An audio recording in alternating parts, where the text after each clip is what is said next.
He has rescued me from brokenness. And when I stop and think about that for a minute, it's pretty serious. So just the place that I would be if it wasn't for Jesus. I would be divorced. I would be remarried. I would most likely be divorced again and be a single mom.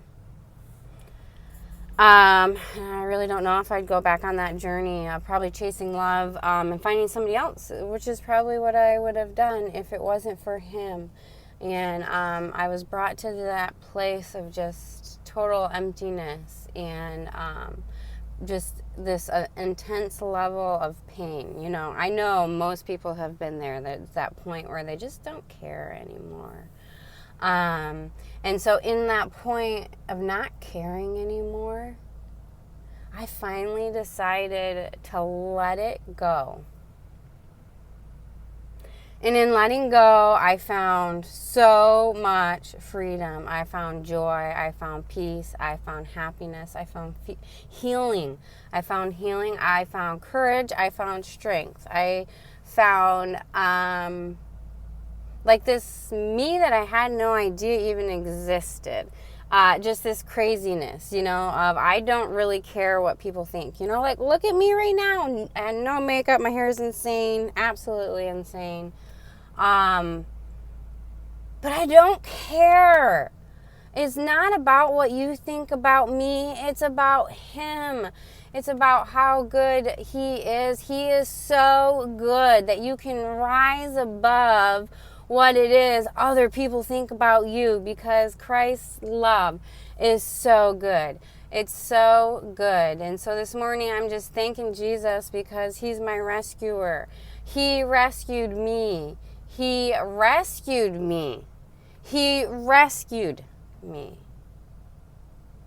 I don't know if you know what rescue means, but normally if you're being rescued, you're in a really serious place. People that get rescued are on top of houses after hurricanes. They're in floods. Their families died. They're experiencing brokenness. They need help. I needed help. And so if you're in a place of needing help and just being able to just let it go, I'm telling you right now, it's worth it. It's so worth it. I might just go on a preaching rave right now, and you know, whoever is listening to this, it's just meant for them.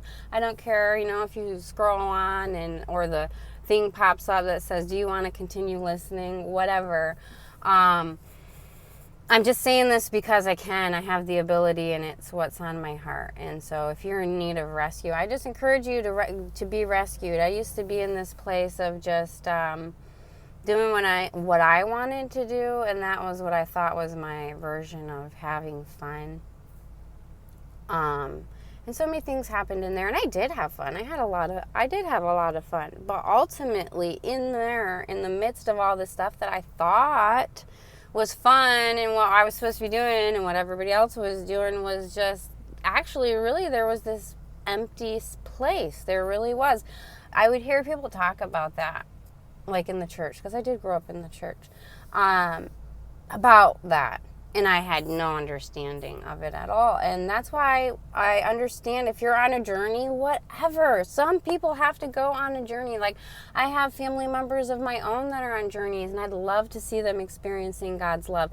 But I can't put them on that journey. They have to get there on their own. And it's normally a place of brokenness. It's normally you've dug your hole so far down, there's nothing down there. Like, you've hit rock. You can sit there and try and slowly scratch at the rock, but you're not going to get anywhere. And so all of a sudden you're left to do nothing but look up.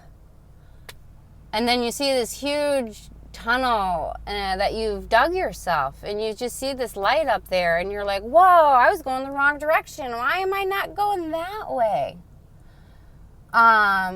And once you start going in the right direction and you let it all go, it all makes so much sense. You get filled with the Spirit, and He is so amazing. He's got such good things for your life. He has sent me on such a crazy journey. I am living in Key West on a tiny little island in the sun. I get to see palm trees every day. I am in this place that I love. God has blessed me. Now, I did not love this place when I came here. Because it's not where I was going. But now I see that He's placed me here. And it's awesome and it's beautiful, and He has so much more in store for me, and it just requires me staying focused on Him. And so if you're in that place, I just encourage you to jump in, let it go, man. It's totally worth it. I've done all the other stuff. Yeah, I've done all the other stuff. Cool, awesome, fun. I'm over it. I'm ready to like actually do life. Life, you've got one life, and it goes so fast, and we're created for greatness. So you actually just have to walk on the road of greatness. If you don't walk on the road of greatness, you're not gonna go down that road, and that's not who you're gonna become. You're just gonna be the average person that works their life away, surrounded by four walls, hating their job, hating their life, hating where they're at, just hating, miserable. When He has adventure for you, He has this life. He wrote your story, and when He wrote your story, God is full of adventure. He's a creator. He's an artist. He is so many things. And so when He was writing your story, He didn't write like 95 chapters of your story and you sat here and did this. And you sat here and you did this. And you sat here and you did this. It's more than that. He's got greatness for you. And a lot of times, when I'm speaking, I'm really speaking at myself, because it's so easy to get into that place where you're just like, with life. But I just encourage you to step into more, because it's actually there. You just have to step into it. Like if you're feeling do something about it. Make a change.